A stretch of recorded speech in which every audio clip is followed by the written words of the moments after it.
These 4 people that are going to be joining us up on stage are literally people who are trailblazers within the culture and really framing it the way that they see it. When I saw all the amazing visual work that this man is doing, the ads he's putting out, he deserves every single award.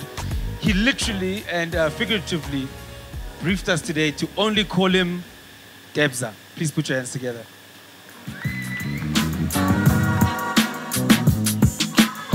Our second speaker, and she's been literally doing her thing over the last 3 years, like making waves and everything that she puts out. And she's been in the industry for much longer, may I add. She's going to be telling us all the stuff she's up to. Please put your hands together for Rouge.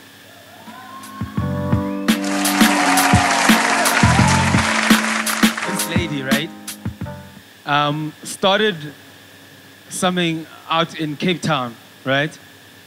And when I say out in Cape Town, like the space in Cape Town is completely different to the space in Joburg, but they've been able to create a space called Pap Culture, which literally resonates with everyone in and around the country.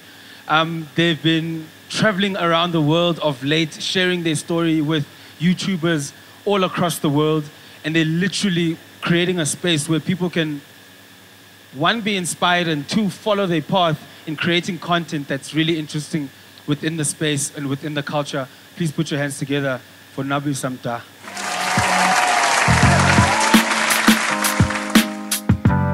I don't even need to actually give him a long intro. Everybody knows who MKay Fresh is. Please put your hands together. Now, we're in a very interesting space in South Africa where, 1, we've got all the exposure that we need in terms of the internet. We're seeing what's going on and around the world. Nothing really is a barrier for us to find information. There are really no barriers other than the political barriers for us to create the type of content that we want to create and really create the sort of narratives that we want to create. I want to start with you, Rouge. You're not originally from South Africa. No. Well, I was born and raised here, but my heritage is Congolese. And how are you finding this particular space in terms of the culture in comparison to the Congos, for instance?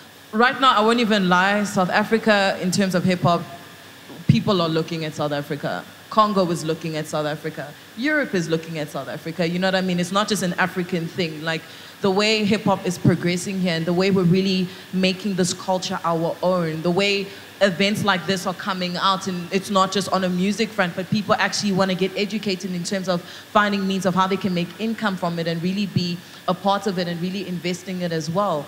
There's a growth that's happening this side. Places like Congo, things like this, it's not a real thing yet, you know what I mean? Things like this is a luxury to happen. So I feel really, really blessed at the fact that, you know, being a first-generation South African, I can bring my stories here as well, and we can really just interchange stories and really just share and see how I can also, you know, add to the growth and the culture of hip-hop in South Africa. Nwabisa, you and I like to call you guys the 3 Musketeers, realized in your space, the YouTube space was wide open in a sense. What inspired you to start creating your own narrative as well? And how did you even foresee that it would be a cultural impact when you started? Definitely when we started, the intention was not to be a thing. It was kind of just tapping into the fact that there were conversations that we weren't seeing happening online, more specifically on traditional platforms. So whether it's radio, TV, they confine the conversation to PC conversations. But behind closed doors, we're having real chats. We're unpacking real life things. So for us, it was about how do we tap into a space where we're bringing all those conversations that are happening behind closed doors to a bigger forum, to a bigger platform. Obviously, there's no audience. So for us, it was less important about the numbers, but about having the content out there. Because at the end of the day, the beauty about YouTube and platforms like YouTube is the fact that it's a hub, it's a space where your platform, your content, it lives there. People can access it at any point in time. So for me and my team, it was very important for us to build an entertainment and a content hub. The conversation is not necessarily always relevant at that particular time, but then you can almost see the evolution of how we as individuals and as youth have grown. So when we started in 2015, you can see the progression of, that was just off of the window of conversations like Fees Must Fall to where we are today, where it's in, let's say, the hub of just seeing artists and young people thriving and making money off of what they do.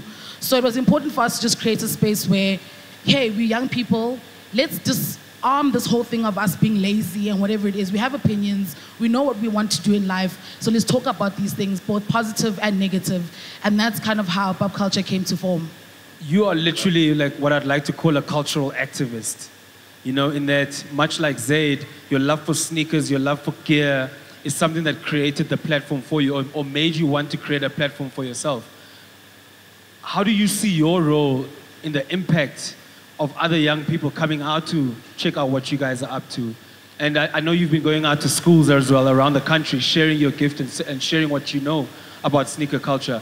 How important do you think things like that or people like you are in the culture? I just follow my heart and I just do what I do. So if you're inspired by it, I'm grateful for it, right? But I'm not here to say, look, you have to look up to me and whatnot, right? So like she's saying, it wasn't about followers. It wasn't about I'm trying to get an attraction or whatnot. It was my uncles taught me the game, and this game is making me money. That's it.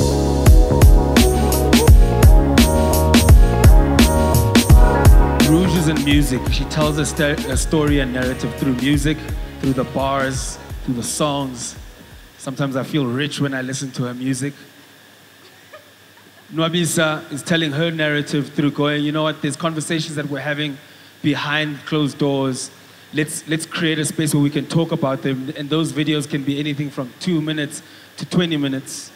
MKay is going, let me create a space I can tell this narrative. Your interesting challenge is that sometimes you only have 30 seconds to tell the story and make it authentic, make it believable. I don't even have a question. Tell us how you do it. You see, for me as a storyteller, I think firstly planted in the context of South Africa is quite tricky, right? Because if you really think about it, in a way, we are like a third world country, right? Well, technically speaking, we're a third world country, but we've got a first world taste, right? And like first world media and first world access, right? So you go, you know, Kokasi, the average guy can't even afford to play like a clip for like 30 seconds, yet at the same time, they're exposed to a visual that say Dave Meyer dropped last week, right?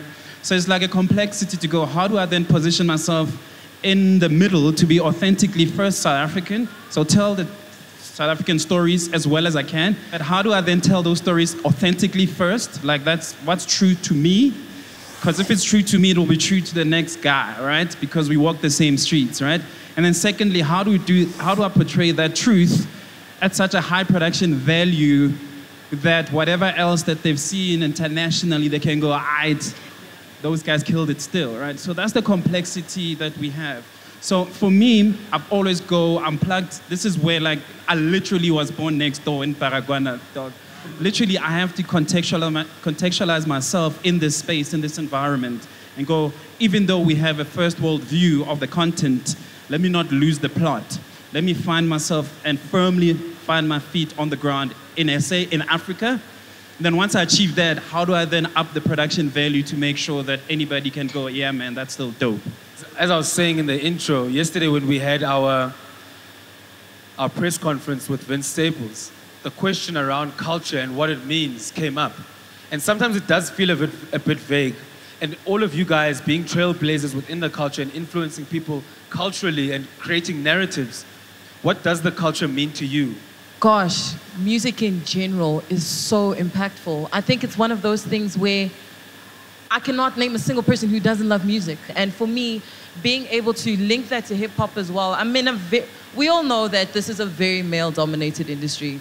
Meaning that probably the next generation and all those other girls who are watching and coming up, they're probably thinking, likelihood is I need to be on that side of the stage and watching AKA and then perform rather than it actually being me on that stage. And I knew that for me, it meant having to be that first person. And sometimes being that first person doesn't mean that you get the glitz and glamour. It means sometimes you have to take the pushes, you have to take the bullying, you have to knock on every single door for them to believe that, you know what, there's an actual lady here who has something to deliver, not just music-wise, but business-wise, but filming-wise, whatever aspects that are needed so that the next generation, if it's just generally going to be based on this male concept of hip-hop and male concept of music, there isn't going to be an open idea. You know what I mean? It's going to be the same ideas that are going to be shared around the same type of people. It's about having those conversations that we don't hear on a daily basis in our music and seeing the faces that we don't often see on these stages as much as we can.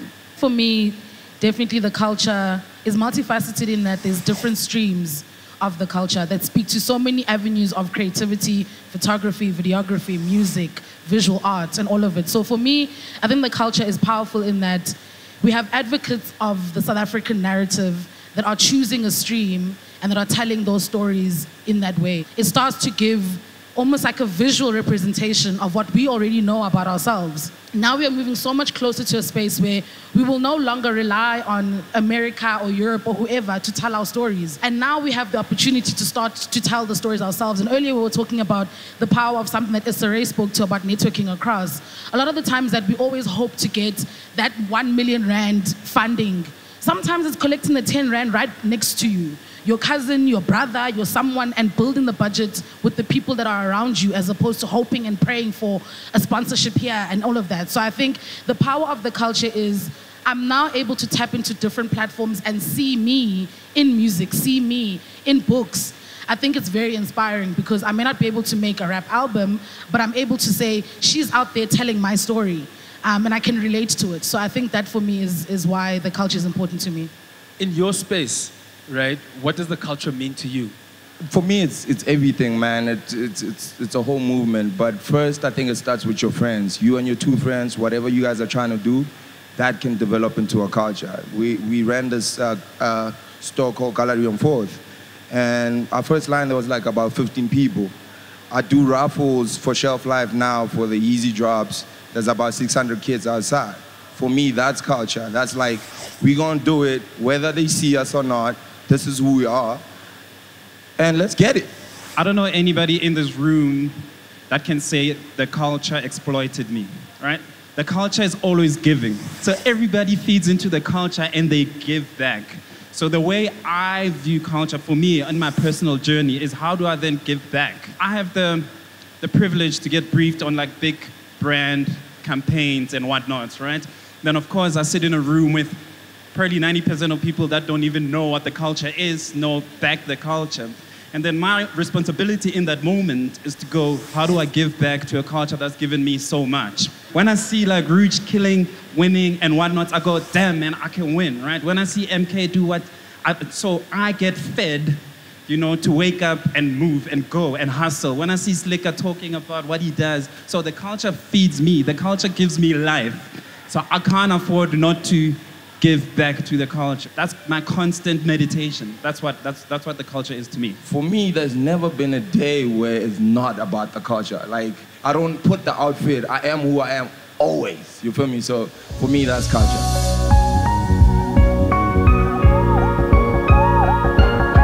Sometimes it's not about making it into the culture, but sometimes it's about knowing what's next so that maybe that's the space that you can get in on. So in your respective fields, music, YouTube, and especially sneaker culture, telling narratives like ads and so forth, what do you guys believe in your space is the next thing? I'm starting to see kids buying sneakers for what it has on it, not just because Kanye is wearing it. Now kids are now saying, look, I want to create my own combo. I think I'm cool enough, you know. So I think that's where it's going now in terms of sneakers. I am blueprinting myself forward so that I make sure that I'm not just a now artist. Firstly, it's not the reliance on who's popping right now. Dope. I'm an independent artist. I'm a woman in this industry that doesn't want me. I'm a first-generation South African trying to find a way to make sure that my Congolese stories and South African stories can come together. And I'm here now being able to talk to you guys. So you need to rely on yourself, number one. Number two, as she was saying, sometimes it's not about working with the biggest names. Sometimes it's about the people in this room, just the people that you're with now that started from the ground up. So that for me is the biggest thing. And then last thing, if I can say, one thing that is really big for us here and how we are making money as artists, if I'm being straight to the point that I need all of you guys to really pay attention to, is via our bookings. Being on the stage here and making sure that we can perform, that's how a majority of us, while we're still waiting for this royalty game in South Africa to really take this thing of buying music seriously, It's via our bookings and stuff like that. And I know majority of you guys are looking and you want to be on the stage. Sometimes it's not about starting here.